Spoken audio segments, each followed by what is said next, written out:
Baka niyo pa kasi pinuntahan. Pag kami ni tatay pumupunta kay Hazel, nagagalit ho kayo.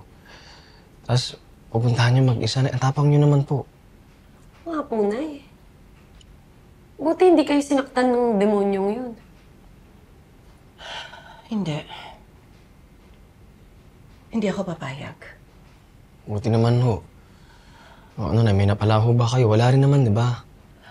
Meron.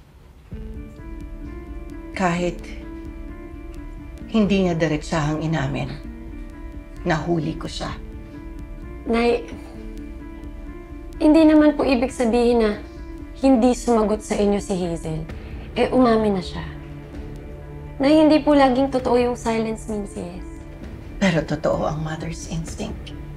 Ina ako na nakita ko sa kapwa-ina ang katotohanan. Kayo mga anak, kaya ko kayong tingnan sa mga mata at diretsong sagutin sa inyo kahit paanong tanong niyo. Pero si Hazel, kahit picture ng anak niya, hindi niya kayang tumingin at sabihin na hindi niya binayaran si Timo. Pupuntahan ko ulit si Timo. Ha? Bakit, Nay? Tingin niyo aamin yun? Nay, kung totoo po na binayaran siya ni Hazel, mas lalong hindi niya babawiin ang statement niya. Kailangan natin gawing patunayan talaga na sinungaling yung lalaking yan. Pag nagdepensa na tayo sa korte para kay Colleen. Ay, sorry ah. Pero kung kailangan, sisiraan ko si Jessica. Alam mo yun, para hindi mapasama sa mata ng Judge si Colleen.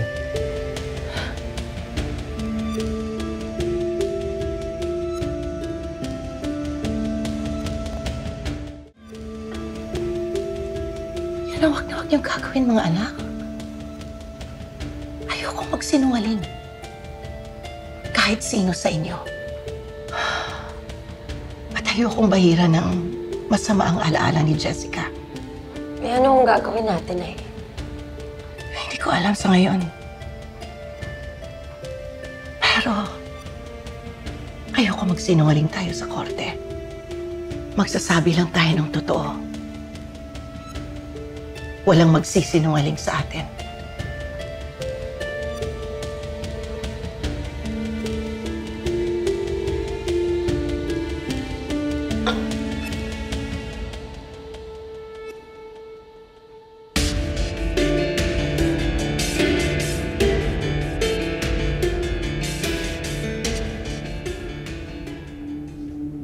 Well, maayos ka lang ba? Oo. Bigla na naman sumakit yung ulo ko eh. Manuel, paano natin lalabanan ito? Velma, hindi ko na nga rin alam eh. Alam mo, iniisip ko, parang gusto ko nang patulan yung sinabi ni Jeffrey. Alin? Sisiraan si Jessica? Manuel, ayoko. Hindi si Jessica, si Timo. Sisirain natin yung kredibilidad niya. Hahanap tayo ng tao na pwede nating utusan para... Ano?